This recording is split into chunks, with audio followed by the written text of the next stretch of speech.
So hindi yan siya maapektuhan kahit hindi pa siya nagbunga. Pag ganyan lang. Hindi. Liwan siya yung ugat. Isa lang. Huwag damihan. Hindi ito paramihan ng suhi. So yun po. Yun po yung isa sa mga teknik para mas malaki ang bunga. So yun po, ito yung panganay na suhi. So ito po yung nagpupuso na yan, oh. Yun. So anong gagawin natin dyan, Brad? Yan. So yun po yung isa sa mga pamaraan. Ito. Paano? Ito sana yung maganda. Iwan. Oh. Tapos pero dahil ito ipapunta dito, masukal dito na sa kabila. Ito mas fresh yan. Okay. Sayang to, pero ito yung mas nasa pwesto.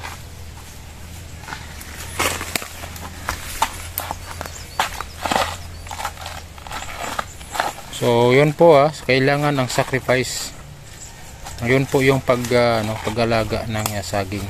Sakiring ang tawag dito. Oo, ang tawag yan ay sakiring. Sakiring. Oo, pagtanggal ng mga sakir. Nanawag na kay luto na daw ang sa may naluto na. Saging. Saging? Talaga tanang saging, kain ng saging. So, yun.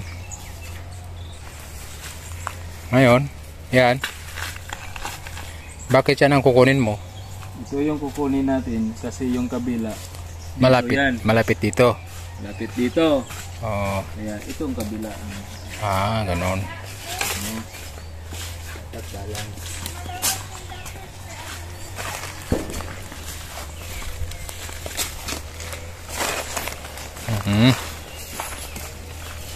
So yun ang kukunin.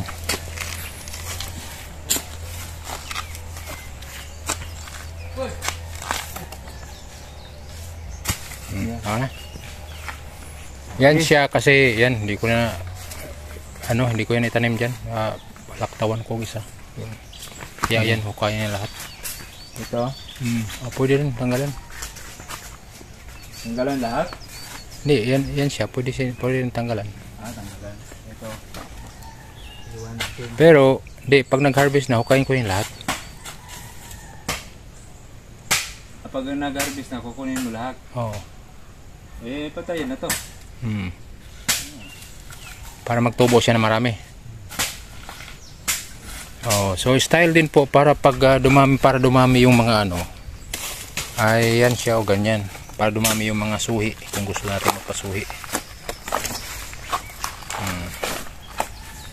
Kasi hindi na malapit kasi masyado Kaya dito na ako magtanim banda. Tama na siya. Ayan. Meron pa isa doon. Tatlo lang? Hindi, yun sa kabila. Ayun, tama. Ayun, dito. Ito. Ayan. Pwede. Yun. Pati ito dito, alisin na rin yan dyan Alis na. Dito. Oo.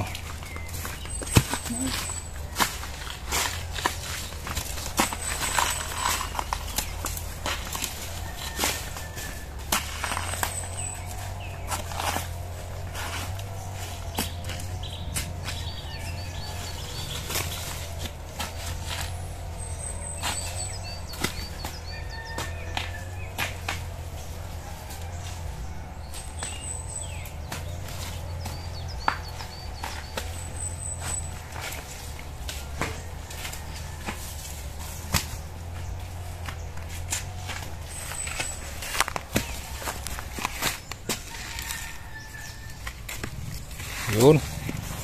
Yan.